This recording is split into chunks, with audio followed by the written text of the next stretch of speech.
Assalamualaikum warahmatullahi wabarakatuh. Hadis merupakan salah satu sumber ajaran Islam yang menjadi pedoman bagi umat muslim setelah Al-Quran. Melalui hadis, kita dapat mengetahui berbagai perkataan, perbuatan maupun ketetapan Rasulullah dalam kehidupan sehari-hari. Terkadang, kita dapat menemukan sebuah hadis di media sosial. Hadis tersebut terlihat meyakinkan. Ada tulisan Arabnya, ada terjemahannya, bahkan banyak orang yang membagikannya sehingga kita mudah percaya. Tapi, pernahkah kita bertanya, bagaimana kita memastikan apakah hadis tersebut benar-benar dari Rasulullah, atau bagaimana kita bisa membedakan bahwasannya hadis tersebut adalah hadis yang sahih, hadis yang lemah, atau hadis palsu? Pertanyaan-pertanyaan tersebut melahirkan sebuah disiplin ilmu yang dikenal dengan nama Ulumul Hadis. Perkenalkan, nama saya Dinda Lestari Wibowo, mahasiswi Magister Pendidikan Islam Anak Usia Dini Universitas Islam Negeri Sunan Kalijaga, Yogyakarta.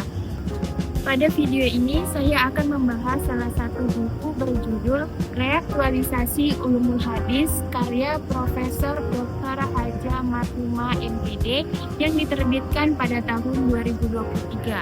Dalam buku ini terdapat 19 bab yang membahas berbagai aspek penting dalam kajian hadis.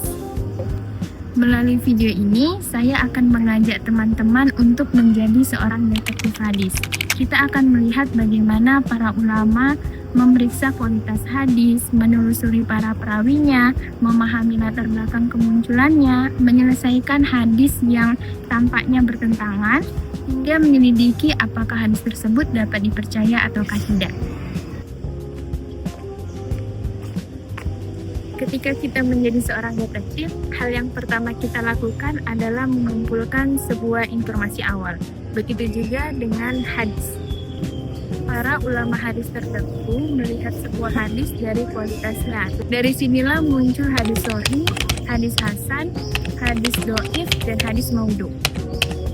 Hadis sahih dapat diibaratkan sebagai hadis yang lolos seluruh proses pemeriksaannya. Syarat hadis dikatakan menjadi hadis sahih itu ada 4. Yang pertama, sanadnya tersambung. Yang kedua, diriwayatkan oleh periwayat yang adil. Yang ketiga, diriwayatkan oleh periwayat yang dhabit. Yang keempat, tidak adanya syadz ataupun ikhtilaf. Singkatnya, jalur periwayatnya jelas, perawinya dapat dipercaya, dan tidak ditemukan masalah dalam keabsahannya. Di bawahnya terdapat hadis hasan, adalah hadis yang masih diterima, hanya saja tingkat ketelitian sebagai perawinya tidak sekuat hadis sahih. Lalu yang ketiga adalah hadis dhaif. Nah, hadis dhaif ini adalah hadis lemah yang biasanya terdapat masalah tertentu dalam sanad atau perawinya, sehingga kualitas hadis tersebut tidak sekuat hadis sahih ataupun hadis hasan. Lalu urutan hadis yang paling bawah adalah hadis dhaif, yaitu hadis palsu, di mana hadis seperti ini sengaja dibuat dan dinisbahkan kepada Rasulullah, padahal beliau tidak pernah mengucapkannya. Salah satu sebab munculnya hadis palsu dalam buku ini adalah adanya kaum zindik yang ingin merusak Islam dan menimbulkan perpecahan dan perbedaan kaum muslimin. Nah, salah satu yang kedua adalah untuk mendapatkan pengakuan dari orang lain atau manusia lain yang mana pada zaman dahulu itu ingin mendapatkan pengakuan dari raja atau sultan. Sampai di sini kita mulai memahami bahwasannya tidak semua hadis memiliki kualitas yang sama. Namun pertanyaannya, bagaimana para ulama bisa mengetahui itu semua? Setelah mengetahui kualitas hadis, penyelidikan kita belum selesai. Sekarang kita perlu mencari tahu siapa orang yang meriwayatkan hadis tersebut. Bayangkan kita sedang menyelidiki sebuah kasus. Ketika ada seseorang yang memberikan kesaksian, tentu kita ingin mengetahui siapakah orang tersebut, di mana dia hidup, di mana dia tinggal, dan apakah ia benar-benar bertemu dengan orang yang menjadi sumber informasi. Pertanyaan-pertanyaan seperti ini yang akan dijawab oleh ilmu tarikh al-ruwah. Melalui ilmu ini, para ulama mempelajari sejarah hidup para perawi hadis.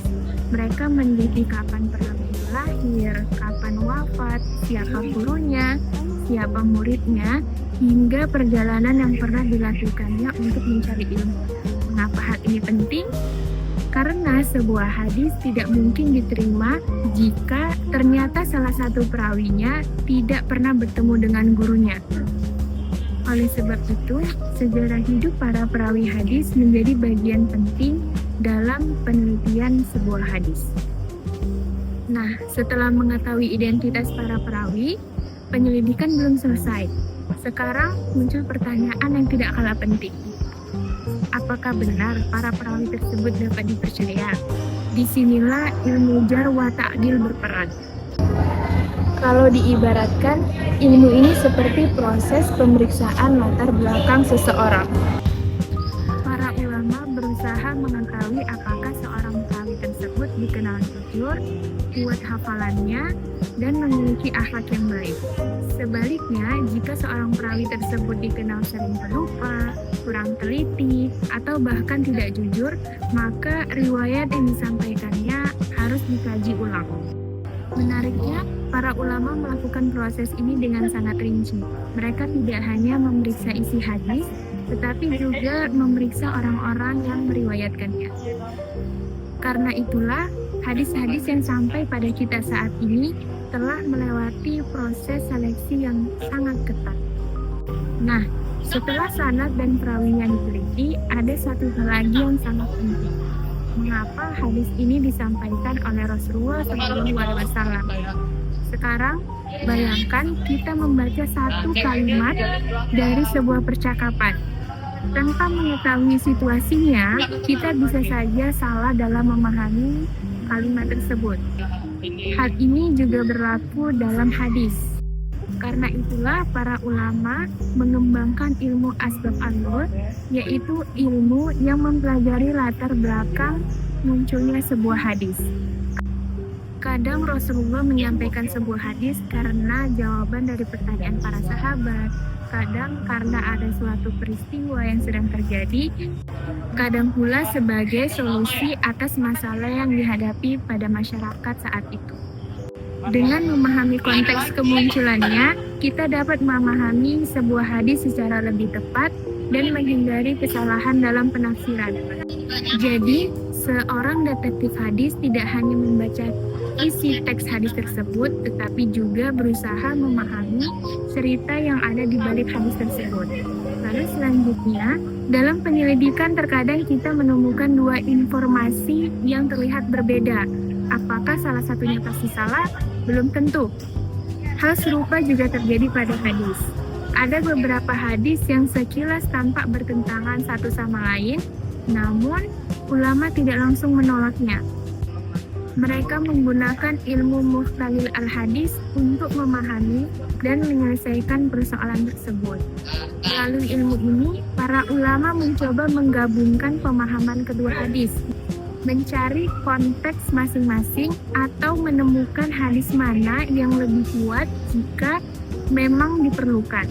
Dengan demikian, hadis-hadis yang terlihat bertentangan dapat dipahami secara lebih utuh dan proporsional.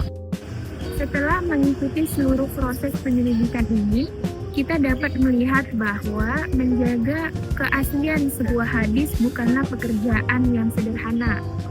Para ulama memeriksa kualitas hadis, menelusuri para perawinya, menilai kredibilitas mereka, memahami latar belakang hadis tersebut, hingga menyelesaikan hadis-hadis yang tampaknya bertentangan. Semua itu menunjukkan bahwa hadis Nabi Muhammad SAW diwariskan melalui proses keilmuan yang sangat serius dan sistematis. Karena itu, ketika kita menemukan sebuah hadis, kita tidak boleh langsung mempercayainya atau menyebarkannya begitu saja. Kita perlu memahami sumber dan kualitas dari hadis tersebut. Inilah pentingnya ulumul hadis, sebuah ilmu yang menjadi benteng dalam menjaga kemurnian ajaran Rasulullah SAW sehingga sampai pada kita pada saat hari ini. Sekian dari saya, semoga apa yang saya sampaikan bermanfaat untuk saya dan kita semua. Saya akhiri, billahi taufiq wal hidayah, fastabiqul khairat. Assalamualaikum warahmatullahi wabarakatuh.